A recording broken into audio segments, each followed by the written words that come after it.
안녕하세요. 박구수입니다. 이번 차시는 컴퓨팅과 코딩을 배웁니다. 학습 내용은 컴퓨팅의 변화, 4차 산업혁명 시대, 컴퓨터와 데이터 표현입니다. 구체적인 학습 목표는 코딩을 왜 배워야 되느냐, 그리고 이 코딩을 통해서 데이터, 정보, 지식, 지혜로 변환하는 과정을 배우고 그 예를 학습합니다. 4차 산업혁명이 시작된 배경과 사회의 변화, 그리고 그 주요 기술들을 공부합니다. 캘큘레이션과 컴퓨팅의 차이를 이해하고 간단한 컴퓨팅, 즉 컴퓨터의 구조, 그리고 동작 원리를 공부합니다. 코딩 기초에서 반드시 이해해야 되는 컴퓨터에서 데이터의 표현 방법을 공부합니다. 자, 코딩은 자연과학뿐만 아니라 인문사회 모든 분야에서 공부해야 되는 분야가 되었습니다. 스티브 잡스는 모든 사람이 컴퓨터 코딩을 배워야 된다. 이는 생각하는 방법을 가르쳐주기 때문이다. 그리고 오바마 미국 전 대통령은 코딩은 당신의 미래뿐만 아니라 조국의 미래이다 라고 강조하고 있습니다. 코딩은 여러 가지로 정의할 수 있겠습니다. 프로그램이 동작하기 위한 코드를 작성하는 것이다. 자, 프로그램은 어떤 문제를 해결하는 절차를 나열한 것이죠. 특히 컴퓨터 프로그램은 CPU가 알아먹는 명령어들로 나열하는 것입니다. 그 절차는 차차 공부하게 될 것이고요. 코드화한다. 즉 컴퓨터가 이해할 수 있는 명령어로 코드화한다라는 것입니다. 코딩을 반드시 배워야 되는 이유는 코딩의 문법을 배우는 것이 아니라 컴퓨터적인 사고와 논리를 키우는데 그 핵심입니다. 스티브 잡스가 생각하는 방법을 가르쳐주기 때문이다 라고 코딩을 배워야 되는 이유를 이야기했습니다. 컴퓨터적인 사고를 통해서 명확하고 정형화된 방법으로 우리 일상에 있는 모든 문제들을 표현할 수 있는 능력을 키우자라는 게 목표가 되겠습니다. 문제를 분석하고 논리에 의해 문제 해결을 위한 알고리즘을 작성하는 과정이다. 이를 통해서 논리적인 사고력, 굉장히 중요한 부분이죠. 그리고 문제 분석 능력. 자, 이것들은 모두 누군가 만들어 놓은 것을 그대로 답습하는 것이 아니라 나만의 창의력으로 들어가는 것입니다. 현재 사회는 초연결 사회라고 합니다. 누구나 코딩을 할 수 있고 어떤 문제를 정형화해서 표현할 수 있는 사회입니다. 그래서 우리는 소프트웨어라고 하는데요. 그래서 소프트웨어 중심 사회입니다. 그래서 코딩을 배워야 된다라고 강조하고 있습니다. 자, 컴퓨팅은 계산하는 것과는 사전적인 의미보다 여러 가지 정의가 있습니다. 데이터 관점에서 보면 주위에 있는 모든 데이터들을 의미 있는 정보로 가공하고 그리고 그 정보를 지식화해서 지혜로 축적해나가는 과정을 우리는 컴퓨팅이라고 정의할 수 있습니다.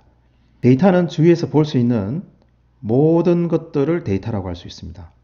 의미 없는 기록들입니다. 누구에게는 의미가 있고 누구에게는 의미가 없겠죠. 예를 들어서 어떤 기업의 월 매출보다 누구에게는 의미가 있고 누구에게는 의미가 없습니다. 이것을 의미 있는 데이터로 가공한 것을 우리는 정보라고 합니다. 고전적으로 정보는 수기로 통계적인 데이터를 작성을 많이 했죠.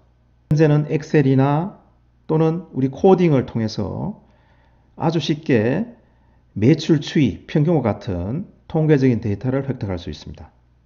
이런 의미 있는 데이터를 우리는 정보, 인포메이션이라고 합니다. 의미 있는 데이터를, 즉 정보를 가치 있게 다시 가공한 것을 우리는 지식이라고 합니다. 과거 컴퓨팅 이전 시대에는 독점적인 정보를 가진 사람만이 그 지식을 획득할 수 있었죠. 현재는 이 컴퓨팅을 통해서 누구나 지식을 획득할 수가 있습니다. 즉, 매출 추이 평균과 같은 통계적인 데이터에서 가치 있는 날씨에 의해서 매출이 떨어졌더라. 그러면 이 날씨가 나쁠 때는 포장에 관련된 마케팅을 하자. 이런 지식을 획득할 수 있는 것이죠. 지식을 축적하게 되면 어떤 패턴이 발견되게 됩니다. 그래서 우리는 지혜라고 하죠. 이것은 통찰력이 있어야 되는 것이죠. 하지만 현재 4차 산업시대에서는 인공지능의 기술에 의해서 지식에 대한 패턴을 발견할 수가 있습니다. 매년 축적된 지식을 가지고 새로운 가치를 얻을 수 있는 것이죠. 예를 들어서 매출의 패턴에 따라서 향후에 또는 재고를 어떻게 할 것이며 그리고 투자를 어떻게 할 것인지 추론할 수가 있습니다. 이 모든 과정을 컴퓨팅이라고 합니다. 사회는 산업혁명을 거치게 됩니다. 1차 산업혁명 시대는 18세기 전기기관에 의해서 인간의 노동력 중심에서 기계화가 되었다라는 시대입니다. 2차 산업혁명은 기계화를 넘어서 전기와 내연기관에 의한 대량 생산의 시대입니다. 포드 자동차가 대중화되었다라는 시대가 되었고요. 3차 산업혁명 시대는 컴퓨터의 상용화, 대중화로 그리고 인터넷의 대중화로 인해서 데이터가 디지털화되는 정보화 시대에 접어들었다. 대표적인 사회의 변화는 인터넷 쇼핑몰 등과 같이 온라인에서 사회 인간의 활동이 이전했고 초창기 야후, 라이코스 등과 같은 포털 기업에 의해서 정보의 대중화가 본격적으로 시작된 시대가 되겠습니다. 현재 우리가 살고 있는 4차 산업혁명 시대는 이동 데이터 통신, 즉 여러분 지금 쓰고 있는 스마트폰의 대중화로 인해서 빅데이터에 의한 인공지능의 시대로 접어들었다. 즉 초연결 사회로 진입이 된 것이죠. 2010년 세계 경제 포럼에서 클라우스 슈바프가 이제 처음으로 주창했습니다. 자, 얼마 되지 않았죠. 시대는 융합의 시대라고 합니다. 모든 전공 분야에서 특히 자연과학 분야에 공학과 자연과학 분야에서 산업혁명 시대의 기술들이 융합되고 있습니다. 핀테크라든지 그러죠.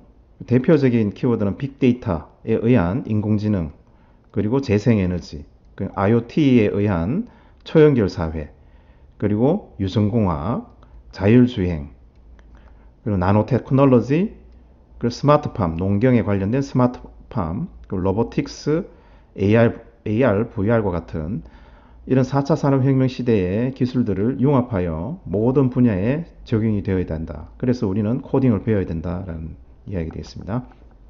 계산은 캘큘레이션이라고 합니다. 캘큘레이션은 말 그대로 단편적인 숫자, 복잡한 숫자의 계산을 의미합니다. 그리고 컴퓨팅은 이런 계산들의 어떤 문제를 해결하기 위한 계산들의 집합입니다. 는 계산의 시대와 컴퓨팅의 시대로 분리할 수가 있겠습니다. 계산의 시대는 지배자가 피지배자를 지배하기 위한 도구로서 잉여 생산물 등을 계산하기 위한 또는 노동자의 급료를 계산하기 위한 또는 인구 통계를 내기 위한 용도로 3800년 전에는 사용되었습니다. 3800년 전에는 곡물에 대한, 그리고 기원전 350에서 50년은 여러 가지 천체에 대한, 자, 이것은 우리 농경, 계절의 변화를 통한 농경을 위해서 반드시 필요했겠죠. 그 본격적인 컴퓨팅 이전에는 파스칼 계산기와 찰스 바비지와 같은 계산을 이제 기계적으로 할 수 있는 그런 시대까지도 우리는 이제 계산의 시대라고 할 수 있습니다. 자, 컴퓨팅은 이런 계산의 집합으로서 전자적인 그런 처리에 의해서 1940년과 60년경에 애니악, 유니박 등의 컴퓨터가 상용화되었습니다. 미국과 구소련의 냉전을 통해서 이런 컴퓨팅 기술들이 발전되었고요. 60년, 70년을 통해서 이제 상용화, 그리고 80년 이후부터 대중화가 되었습니다.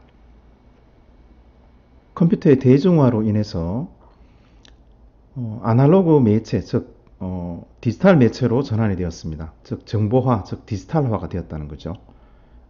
이진수, 즉 숫자를 통해서 데이터가 자동으로, 대량으로 처리되는 시대로 변했다. 특히 이동통신의 대중화는요, 우리 주위의 환경을 많이 변화시켰는데, 이런 빅데이터를 생산하게 되는 계기가 되었습니다. 우리 1세대 통신이라고 하면 벽돌폰이라고 이야기하는, 즉 음성만 통화할 수 있는 시대가 되겠습니다. 1990년 중반부터 2000년 초반까지 무선 데이터 통신, 즉 이제 통신에서 이동통신에서 데이터 통신이 가능했다는 것이죠. 대표적인 서비스로는 이제 문자 메시지입니다. 우리 흔히 지금은 문자 메시지를 당연히 쓰고 있습니다만은 이전까지는 문자 메시지가 1세대까지는 불가능했다는 것이죠. 3세대 이동통신 시대는 데이터 통신이 고속화되었다 입니다. 중요한 의미는 3세대 이동통신부터 고속화됨으로써, 즉 이미지나 간단한 짧은 동영상을 스마트폰을 통해서 공유하게 할 수 있는 시대입니다. 그 소셜 네트워크, 즉 여러 가지 SNS 서비스가 등장하게 되었고, 이런 SNS 서비스의 대중화로 인해서 빅데이터가 생산되기 시작했습니다. 그래서 비즈니스도 이런 SNS, 즉 무선 데이터 통신에 기반한 되었습니다. 4세대는요, 지금까지도 쓰고 있죠. 2010년 초반부터인데, 이제 대중 데이터 통신이 초고속화되었다. 최대 1GBps까지. 그래서 동영상을, 고화질의 동영상을 스트리밍 할 수 있는 그런 시대가 됩니다. 인공지능과 증강현실이라는 것이 이제 상용화되었고요. 일반 대중의 서비스가 됐고, 5세대 통신은 10GBps, 그래서 그리고 또 여러 가지 센서 데이터를 연결할 수 있는 세대가 되겠습니다. 그래서 자율주행이나 메타버스 등과 같은 실현의 필수적인 기술이 되겠습니다. 향후 6세대 시대가 되면요, 초공간, 초지능, 초신뢰 기술들이 적용되어서 사회에 많은 변화가 생길 것입니다. 저는 계산하는 기계죠. 그래서 기업과 계산 등의 일을 빠르고 정확하게 처리해주는 기계입니다. 그럼 여기에 우리가 그런 절차, 문제 해결하기 위한 절차를 코드화한다. 그래서 코딩이 되겠죠. 그 코딩을 통해서, 즉 컴퓨팅을 통해서 데이터를 정보로, 정보를 지식으로, 지식을 지혜로 변환하는 기기가 되겠습니다. 핵심 하드웨어로는 중앙처리 장치, 그리고 주기억 장치가 핵심 하드웨어가 되어 있습니다. 자, 중앙처리 장치는 우리 사람이 두뇌에 해당되는 부분입니다. 그래서 우리 더하기 빼기 4층 연산하고 오늘 비가 내리고 비가 내리면 우산을 가져가야 되겠다 하는 논리 연산을 하는 부분입니다. 그리고 제어 장치, 사람에 해당하면 우리 뭐 걷는다, 먹는다 해당하는 이런 주변 장치를 제어하고 명령어를 전달하고 하는 중요한 그 장치입니다.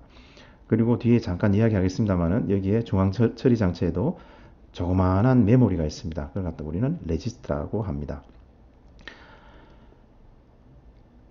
핵심 하드웨어, CPU라고 합니다. 그 명령어를 해독하고 수행하는 장치입니다. 크게 세 가지 모듈로 구성이 되어 있습니다. 산술 논리 연산 장치입니다. 그죠? 덧셈, 뺄셈, 그리고 곱셈 등과 같은 연산과 그리고 진리값, 이런 거 참 and 참은 참이다 하는 이런 논리 연산을 통해서 진리값을 알아내는 연산 장치입니다. 제어 장치는 컨트롤 유닛이라고 합니다. CU. 그래서 읽기, 쓰기 등의 제어 신호를 해석한다라고 되어 있습니다. 그 명령어를 전달받아서 CPU에 메모리 전달받아서 이 명령어에 따라서 주기억 장치의 그 결과를 write하거나 read하거나 그리고 명령어를 해석해서 전달시켜주는 역할을 하고요. 레지스터는 실행할 명령어나 그 데이터, 그렇죠? 아니면 결과를 임시 저장하는 장치입니다. 그 주기억 장치는요, 명령어와 데이터를 저장하는 장치입니다. 가 어떻게 동작되는 원리를 간단히 살펴보도록 하겠습니다. 자, 주기억 장치에 이런 세 가지 모듈이 있습니다. 그리고 버스라는 그런 모듈 간의 데이터를 전달시켜주는 그런 장치가 있습니다. 그리고 주기억 장치가 있어요. 자, 우리 노트패드를 실행한다고 가정해 봅시다. 우리 노트패드 바탕화면이나 아니면 우리 시작 버튼에서 노트패드라고 실행을 하면 되죠. 이 노트패드.exe로 되어 있는데 이것을 우리는 프로그램, 실행 프로그램이다 라고 이야기합니다. 실행 프로그램은 어디에 있느냐 하면 보조 기억 장치에 있습니다. 자, 하드디스크, 보통 SSD나 하드디스크에 저장이 되어 있습니다. 설치가 되어 있는 것이죠. 그럼 이 하드디스크에 있는, 자, 내가 클릭했다 그러면 하드디스크에 있는 프로그램을 운영체제, 즉 우리 윈도우즈죠. 윈도우즈 운영체제에서 주기억 장치로 복사를 합니다. 주기억 장치로 어떤 영역에 이렇게 복사를 하게 돼요. 노트패드 영역입니다. 이 부분이. 자, 이런 복사한다라는 것을 우리는 로딩한다라고 얘기합니다. 로드한다, 탑재한다라는 것이죠. 그 프로그램이 실행되기 위해서는 반드시 주기억 장치에 로딩이 되어 있어야 됩니다. 그래서 프로그램이 실행이 된다, 즉 주기억 장치에 로딩이 되고 실행 준비되거나 실행 중인 것을 우리는 프로세스라고 이야기합니다. 자, 이건 향후에 나중에 다시 이야기하도록 하겠습니다. 프로세스. 자, 주기억 장치의 로딩 후에 이 프로그램은 CPU가 알아먹는 명령어들로 구성이 되어 있습니다. 그래서 첫 번째 명령어가 버스를 통해서요, 레지스터에 명령어가 하나 로딩이 됩니다. 이 첫 번째 명령어가 그 다음에 컨트롤 유닛에 의해 가지고 해석이 되죠. 해석이 되고 이 해석된 신호가 덧셈인지 아니면 곱셈인지 뭐 이런 연산이 되겠죠. 아니면 참 and 참 논리 연산인지. 자, 해석해서 해당되는 그 신호를 논리 연산 ALU에 전달하게 됩니다. ALU에서 그 해당 신호를 해석된 신호를 보고 실행을 하고요. 그 실행된 결과를 다시 레지스터에 임시 저장하게 됩니다.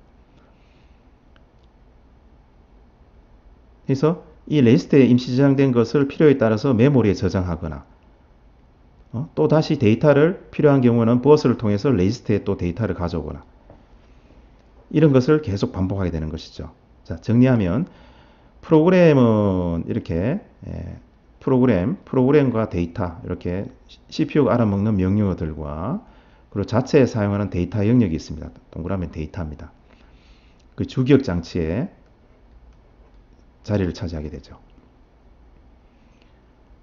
그래서 반드시 이 프로그램이 실행되기 위해서는 CPU에 그 명령어나 데이터가 전달이 되어야 처리됩니다. 그래서 우리 코딩한다는 것은 여기 이런 CPU가 알아먹는 명령어들을 코드화해야 되겠죠. 자, 이것을 만드는 과정입니다. 그죠? 코드화해야 된다. 자, 이 동작 원리를 알아야 나중에 코딩할 때 어떤 변수를 선언한다거나 데이터를 처리할 때 어떤 현상들을 이해할 수가 있습니다. 아까 앞에서 컴퓨터의 동작 원리에서 본 바와 같이 컴퓨터 내부에 처리할 때는 모두 이진수로 처리되어야 됩니다. 표현되고 처리됩니다. 그래서 이진 숫자, 즉 우리는 바이너리 디짓이라서 비트라고 하죠. 이 비트들의 나열들을 이제 해석하고 표현하게 됩니다. 그래서 우리는 코드화한다라고 이야기하는 거죠. 코드화한다, 인코딩한다 되어 있습니다. 그럼 이런 이제 데이터들을 코드화해야 되는 데이터, 주변의 데이터들은 어떤 것들이 있느냐? 크게 나누면 숫자와 문자, 그리고 멀티미디어 데이터 이렇게 나눠집니다.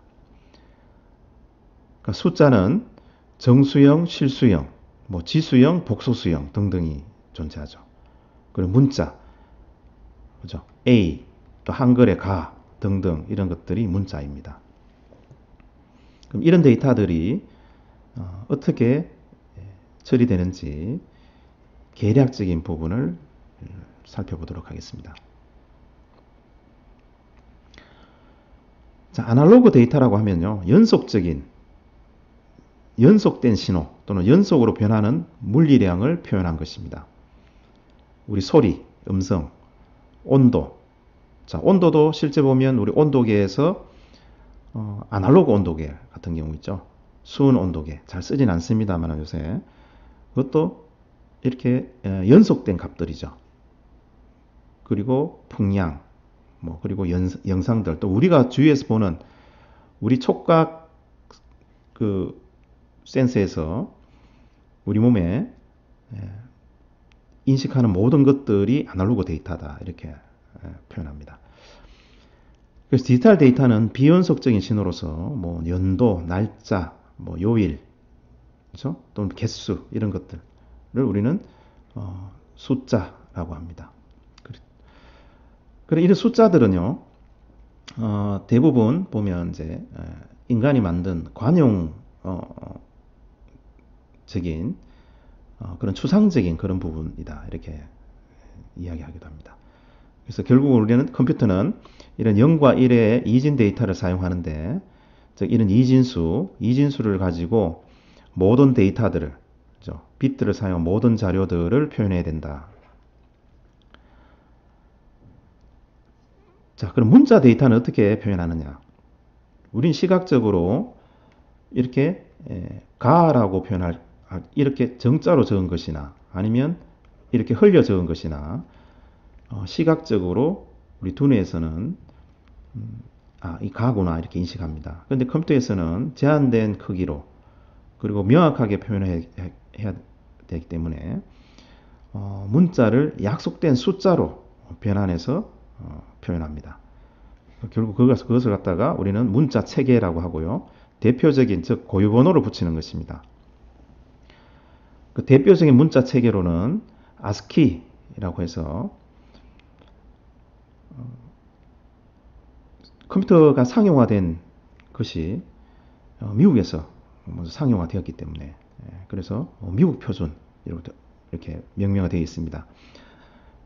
그래서 문자 A는 몇 번이다, 또 문자 B는 몇 번이다 이렇게 해서 8비트를 사용해서 256개의 문자 그리고 숫자 특수문자에다가 고유번호를 부여한 것입니다. 이것을 확장한 것이 이제 유니코드고요. 그 중간에 BCD 코드나 FCD 코드 등등도 있습니다. 그리고 뭐 압축을 위한 허프만 코드 등등도 있고요. 아스키 코드만 일단 살펴보면 아스키 코드는 이렇게 어떤 문자를 표현할 때 이진수로 표현하자. 자, 이게 앞자리 3자리고 그리고 이게 뒷자리 4자리입니다. 그래서 B를 이진수로 표현할 때는 100 0010 이렇게 표현됩니다. 7비트죠. 그 앞에다가 이제 다른 확장된 8비트를 사용하기 위해서 앞에 0을 붙여주시면 됩니다. 그 이외에 여기가 128개인데요. 또 다른 128개 정의된 여러가지 특수 문자들이 있습니다. 그래서 이걸 이제 10진수로 표현하면 문자 B는 대문자 B는 66번이다. 소문자 A는 보면 97번이다. 이렇게 되어 있습니다. 이러니까 또 우리 외울 필요는 없어요. 여기서 중요한 것은 문자도 결국은 숫자화 되었구나. 왜? 컴퓨터에서는 이진수화 되어야 되기 때문에 모든 것들은 숫자화 되어야 됩니다. 그래서 문자는 숫자다. 이게 중요하다. 그럼 숫자 데이터를 표현할 때는 어떻게 하느냐? 자, 우리 사람은 자릿수에 제한 없이 숫자 데이터를 표현하고 연산 가능합니다. 단 계산 속도가 느릴 뿐이죠. 우리 코딩을 하면서 조심해야 되는 것은 컴퓨터는 그 숫자를 표현하는데 자릿수가 제한되어 있다는 얘기입니다. 무한정 긴 숫자를 표현할 수 없습니다. 자, 예를 들어서 컴퓨터가 숫자를 표현하기 위해서 4비트를 사용한다. 4비트. 자, 이렇게 4비트를 쓴다 그러면요. 자, 0000을 우리 일반 10진수 0이라고 합시다. 그래서 1111을 15라고 합시다. 그럼 총 표현할 수 있는 경우의 수는 16개 표현할 수 있죠. 그리고 n비트를 사용한다면 표현 범위는 0부터 2의 n승 마이너스 1까지 표현 가능합니다. 그럼 n비트로 표현할 수 있는 정보의 수는 몇 개인가 하면 2의 n개인 것이죠. 그래서 1비트로 표현할 수 있는 0, 1이다. 그러면 0은 켜져 있다, 꺼져 있다. 이렇게 표현할 수 있는 것입니다. 자, 숫자 데이터를 표현하는 것은 우리 예전에 산수에서 배운 것입니다. 자, 2진수로 10진수로 변환한다. 자, 우리 보통 아래첨자 이렇게 표현했죠. 그래서 0의 자리, 1의 자리, 2의 자리, 3승의 자리입니다. 그래서 각각 그 자릿수에 해당되는 값을 곱하고 더하면 0, 1, 0, 1은 5다. 이렇게 표현할 수가 있습니다. 그럼 10진수를 2진수로 변환할 때는 각각 나눈 나머지를 구하고 그 목과 나머지를 다시 계속 구해 나갑니다. 즉 2로 나눈 몫은 17입니다. 17은 다음 계산에 넘겨주고 나머지를 적어줍니다. 각각 나머지를 적어주고 그 순서를 거꾸로 표현하면 35를 2진수로 표현하면 10011이다. 이렇게 10011이다. 이렇게 연산할 수 있습니다. 자, 코딩에서 반드시 이 계산 방법을 알아라는 것이 아니라 이렇게 이진수로 변환이 된다라는 그런 메커니즘을 알아야 나중에 코딩할 때 편리합니다. 이해하기 편리합니다. 네, 8진수를 표현할 때는 컴퓨터에서는 8진수를 많이 쓰거든요. 그 2진수를 8진수로 변환하는 거, 그리고 8진수를 16진수로 변환하고 하는 것이 쉽습니다. 8진수는 다른 진법과 마찬가지로 한 자릿수에 0부터 7까지의 수를 사용합니다. 숫자 앞에 0이나 5를 붙인다. 자, 이것은 뭐 코딩 언어마다 다릅니다.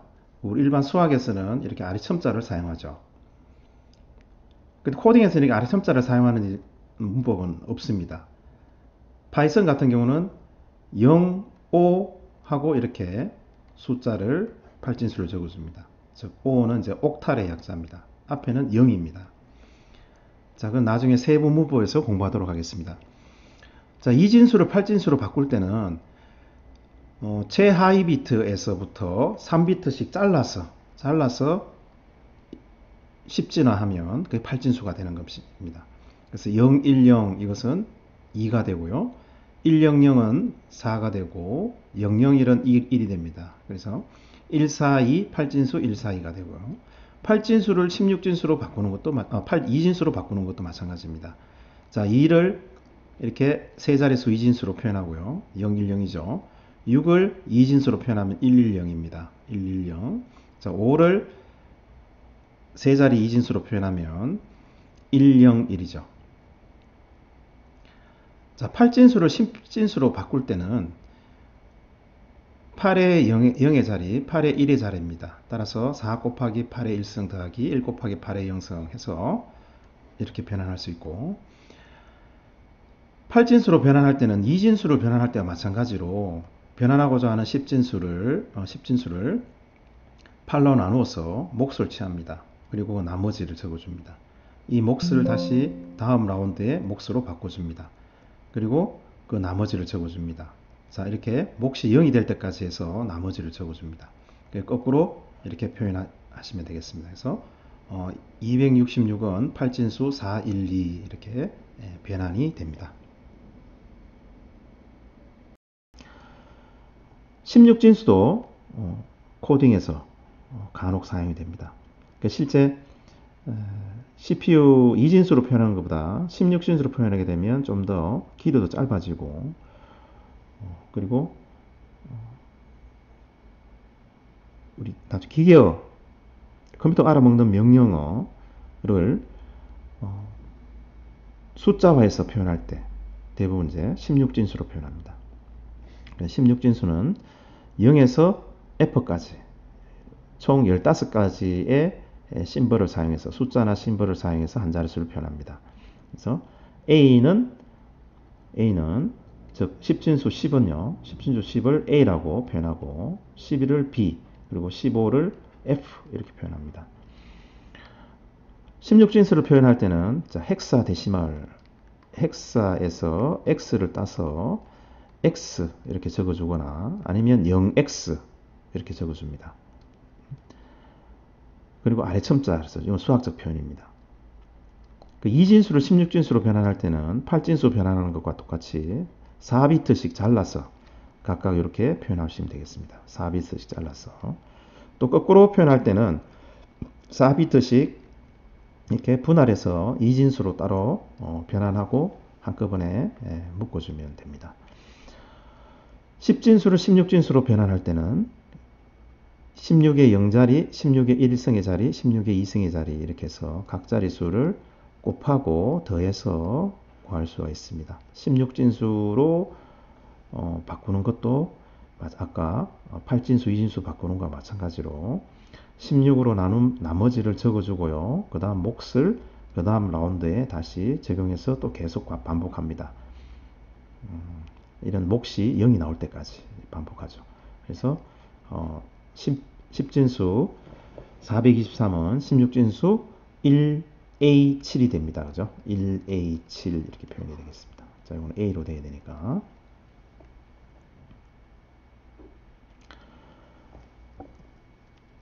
자, 이번 과정에서는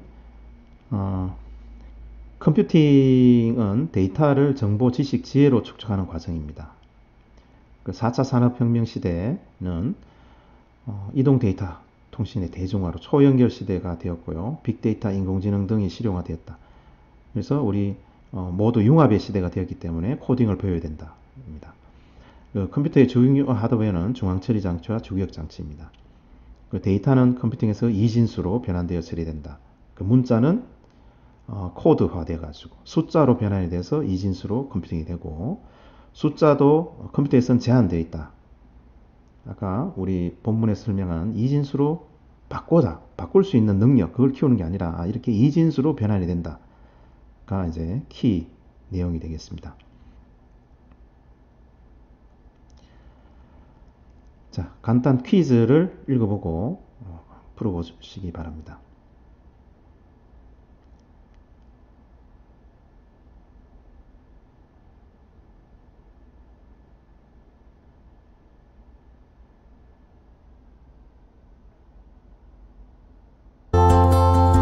네, 수고하셨습니다.